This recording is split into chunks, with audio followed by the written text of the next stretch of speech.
Belasan alat berat serta anjing pelacak juga diterjunkan untuk mencari korban yang tertimbun material longsor. Kami tim SAR gabungan dibantu oleh berkaitan dengan personil bisa SU.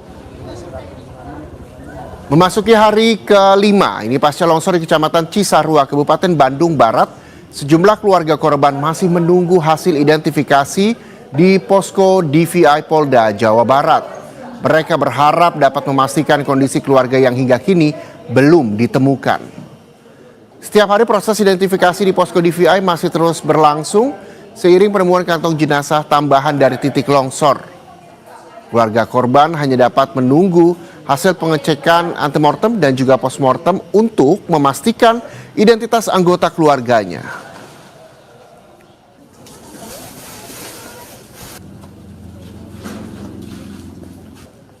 Dan saudara, sebelumnya Kabidokes Polda Jawa Barat Kombes Iwan Syah menyatakan tim DVI terus mengumpulkan data antemortem dan juga postmortem guna kepentingan identifikasi korban longsor di Cisarua, Bandung Barat, Jawa Barat.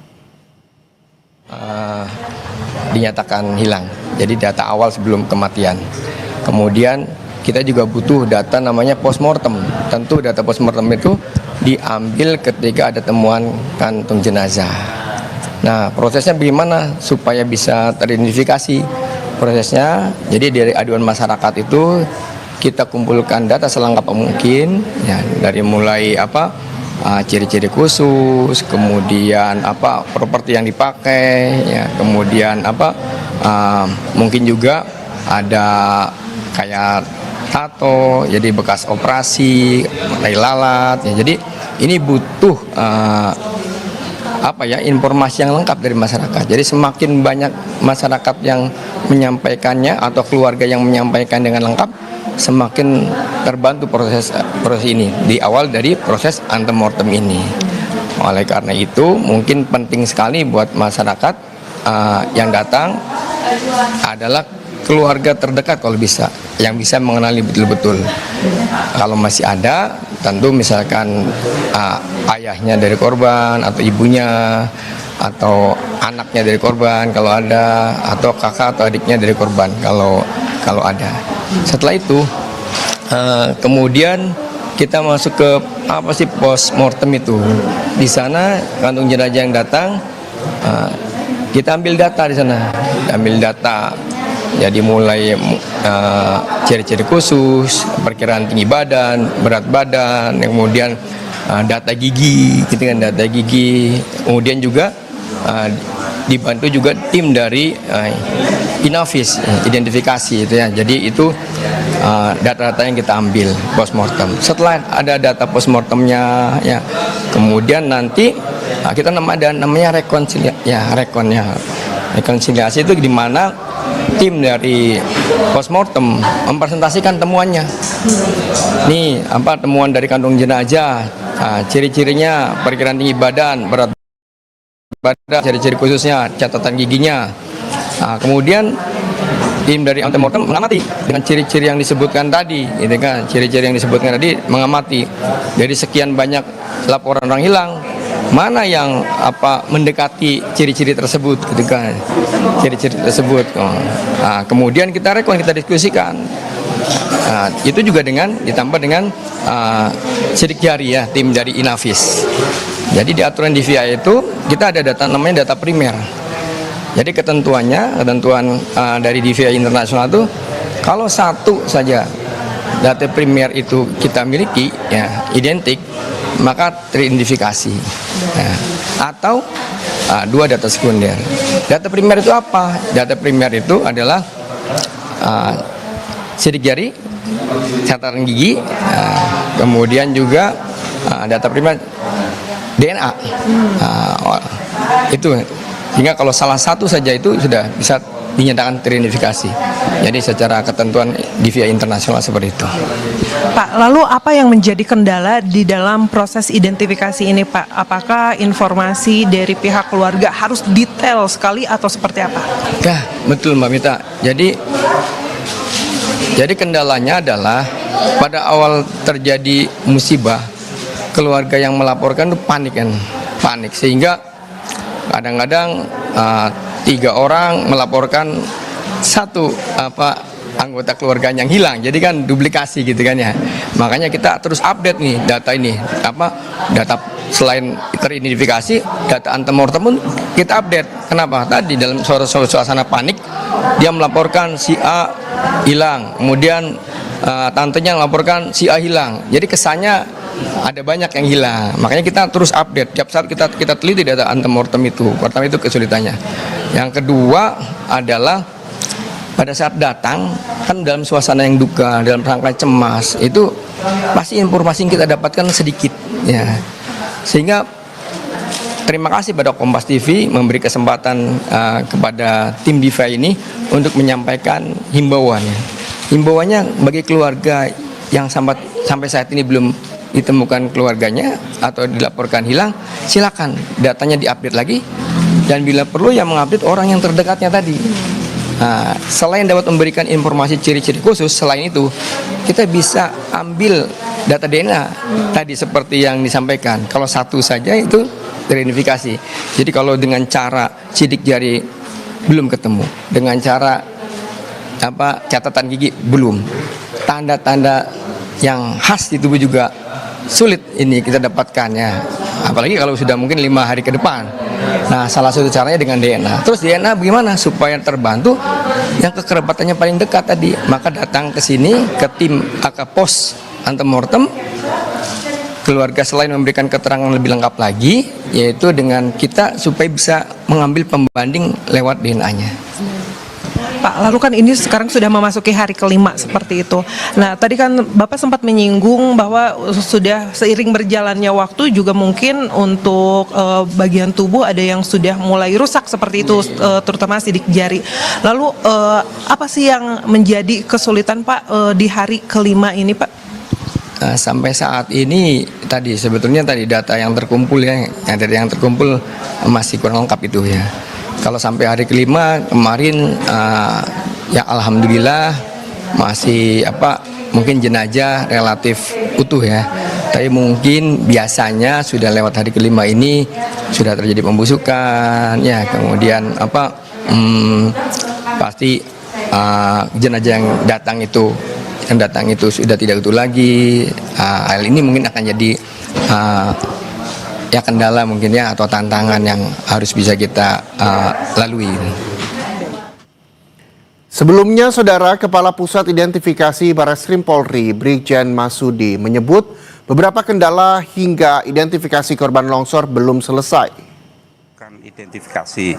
Identifikasi yang bisa kita lakukan adalah dengan metode pencocokan wajah, kemudian pencocokan iris dan pencocokan sidik jari. Tetapi rata-rata karena ini korban bencana alam, biasanya wajahnya sudah kurang bagus, kemudian juga iris karena golden time untuk iris orang meninggal itu 1-2 jam saja. Kemudian yang kami berharap adalah dengan pencocokan sidik jari. Dari 50 kantong jenazah yang sudah dikirim, kami sebagai data tadi 34, kami bisa mencocokkan data sidik jarinya. Artinya data primer yang meyakinkan bahwa yang bersangkutan adalah identitasnya adalah si A misalnya, itu melalui data primer sidik jari, kemudian dikonfirmasi oleh dokter melalui gigi, kemudian juga perlengkapan yang digunakan oleh yang bersangkutan termasuk ciri-ciri khusus itu yang dikonfirmasi. Itu melalui proses rekonsiliasi sehingga dengan data primer sidik jari cukup membantu meyakinkan bahwa itu adalah yang bersangkutan untuk bisa dilanjutkan dengan penyerahan kepada keluarganya. Ya. Pak, ini kan sudah memasuki hari kelima seperti itu. Kalau untuk korban bencana alam longsor seperti saat ini, itu bagaimana Pak? Apakah untuk sidik jari misalnya atau iris dari mata itu bisa terlihat Pak? Kalau untuk iris sudah jelas tidak bisa. Tapi alhamdulillah sampai hari Selasa kemarin dari 34 yang kami periksa, sidik jarinya masih bisa dibaca. Walaupun memang kondisinya sudah mulai rusak, kulitnya sudah mulai menipis dan lain sebagainya. Tapi dengan metode treatment tertentu terhadap telapak tangannya, kita masih bisa mengambil sidik jarinya dan melakukan pembandingan secara manual. Untuk sisanya kan masih ada yang belum teridentifikasi. Apa yang menjadi kendala belum dapat teridentifikasi, Pak? Ya, untuk sebagian yang belum teridentifikasi adalah anak. Ada sebagian memang anak, kemudian sebagian juga body part. Body part yang memang tidak ada tangan, telapak tangan, dan tidak ada wajahnya. Itu.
Anda masih menyaksikan Breaking News bersama saya Muhammad Syahreza. Saudara, informasi terkini proses identifikasi korban longsor Cisarua juga masih berlangsung di DVI Polda Jawa Barat. Dan informasi terkini kita bergabung dengan jurnalis Kompas TV ada Mita Handayani dan juru kamera Reza Pratama di Bandung Barat, Jawa Barat.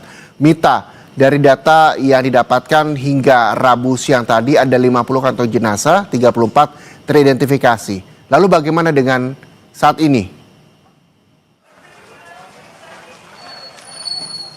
Ya, betul sekali Reza, untuk sampai dengan saat ini memang baru 50 kantong jenazah yang sudah diterima DVI Polda Jabar untuk dilakukan identifikasi. Benar tadi yang Anda katakan, memang sudah ada 34 yang sudah teridentifikasi dan keseluruhannya ini sudah diserahkan kepada pihak keluarga. Ini untuk 50 kantung jenazah itu adalah hasil pencarian dari hari pertama sampai dengan hari keempat kemarin.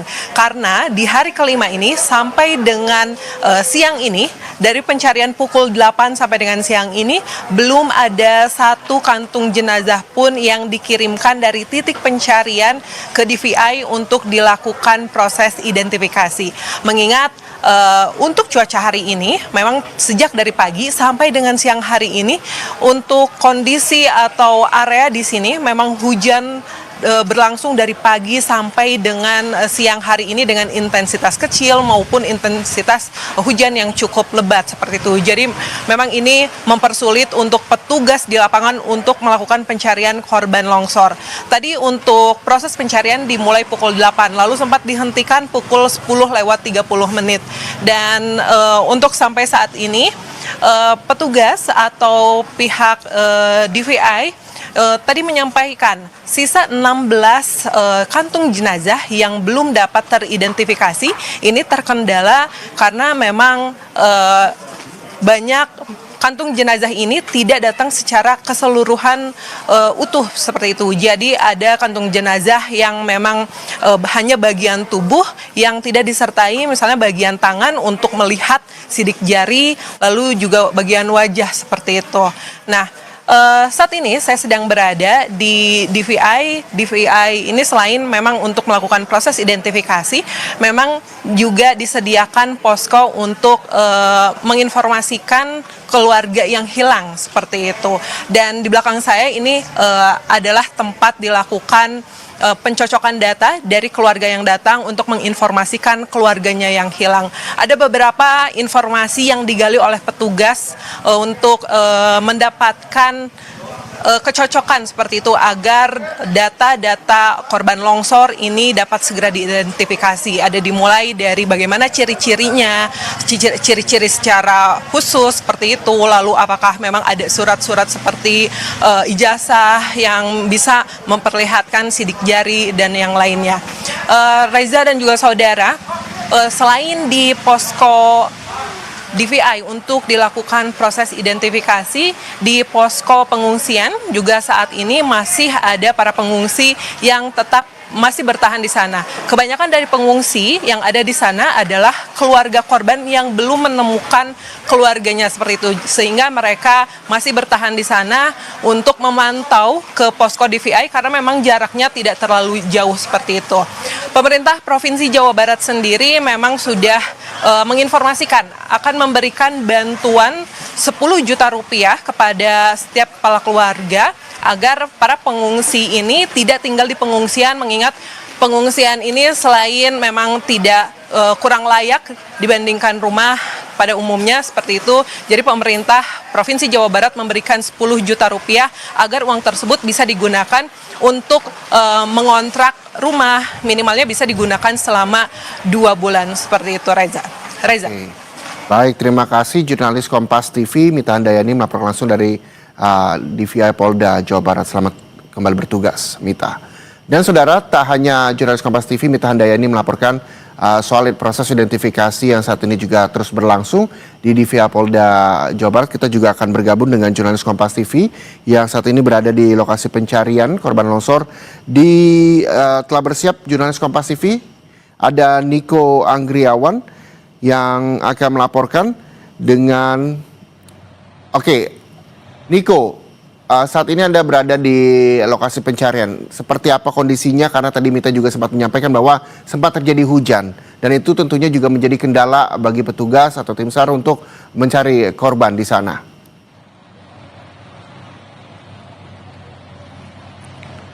Ya betul Reza, memang hujan sejak pukul 10:30 waktu Indonesia Barat ini memang menjadi salah satu kendala yang lumayan signifikan ya untuk melakukan pencarian di lokasi pencarian di TKP Tanah Longsor di Desa Pasir Langu, Kecamatan Cisarua, Kabupaten Bandung Barat ini. Dan tadi sejak pukul 10:30 waktu Indonesia Barat, tim SAR gabungan sempat memberhentikan proses pencarian sementara karena kabut yang turun dan juga hujan yang tak kunjung berhenti. Hingga tadi pukul 1:30 waktu Indonesia Barat, tim SAR baru melanjutkan pencarian. Namun dengan catatan, apabila kabut turun kembali dengan intensitas yang cukup tebal, nantinya tim SAR gabungan akan menghentikan pencarian untuk sementara waktu. Untuk sekarang situasinya di lokasi pencarian, tepatnya di site atau titik A1 dan A2 ini situasinya hujan, turun hujan, namun dengan intensitas ringan. Masih ada tim SAR gabungan yang masih melakukan pencarian dan akan ditunjukkan oleh juru kamera Kompas TV Bimo Wicaksana. Pencarian manual, Reza dan juga saudara, ini masih terus dilakukan di bagian titik B atau worksite B, yang mana kalau misalnya di visual Anda saat ini ada banyak orang yang ada berkerumun di sana. Diduga di sana biasanya apabila sudah ada tim SAR gabungan yang berkerumun, itu menemukan jenazah yang tertimbun material longsor. Mereka ini akan bekerja sama untuk nantinya menggali secara manual untuk mengevakuasi korban dari timbunan longsor. Sementara juga saat ini proses pencarian secara manual juga masih terus dilakukan. Ada juga tim SAR gabungan dan juga sukarelawan yang melakukan pencarian menggunakan tongkat setinggi 2 hingga 2,5 meter ini ditancap-tancapkan ke tanah untuk meraba apabila ada potensi ada jenazah yang tertimbun dan tersentuh oleh tongkat mereka. Dan apabila mereka menemukan jenazah atau tongkat mereka menyentuh diduga jenazah, mereka akan langsung melakukan panggilan darurat untuk melakukan penggalian dan melakukan evakuasi jenazah dari timbunan material longsor. Dan yang kami tidak lihat dari pagi hingga siang hari ini, Reza dan juga saudara, adalah pengerahan anjing pelacak. Mungkin karena cuaca yang tidak menentu, untuk menghindari anjing pelacak dari kelelahan dan juga overwork, maka anjing pelacak sejak tadi pagi ini tidak terlihat hingga siang hari ini. Untuk sementara itu, di sebelah kiri ini ada 7 ekskavator, ada 6 ekskavator dengan tonase kecil dan juga 1 ekskavator dengan tonase besar yang masih terus melakukan penggalian untuk mencari jenazah yang tertimbun material longsor. Setiap ekskavator ada 1 observer atau penanggung jawab yang berada di sisi kanan operator untuk nantinya memberitahu apabila saat penggalian ekskavator ini menemukan jenazah atau tidak. Dan apabila ekskavator ini telah menemukan jenazah, maka operasional ekskavator yang ada di bawah ini akan diberhentikan terlebih dahulu untuk menghindari kerusakan lebih buruk kepada jenazah yang nantinya akan ditemukan. Setelah ditemukan nantinya, Reza dan juga saudara, jenazah diangkut ke mobil ambulans dan langsung dibawa ke posko DVI yang ada di Puskesmas Desa Pasir Langu, Kecamatan Cisarua, Kabupaten Bandung Barat. Untuk sementara demikian, Reza. Hujan kembali turun dengan intensitas deras, namun operasi SAR masih terus dilanjutkan. Kita berharap yang terbaik agar operasi penyelamatan atau operasi pencarian korban ini bisa berlangsung lancar, Reza. Oke, saat ini sedang hujan berarti di sana ya, Niko ya. Niko, satu pertanyaan lagi untuk Anda. Hingga hari ini total berapa jenazah yang telah ditemukan dan sampai kapan nantinya proses pencarian korban longsor Cisarua ini dilakukan? Niko.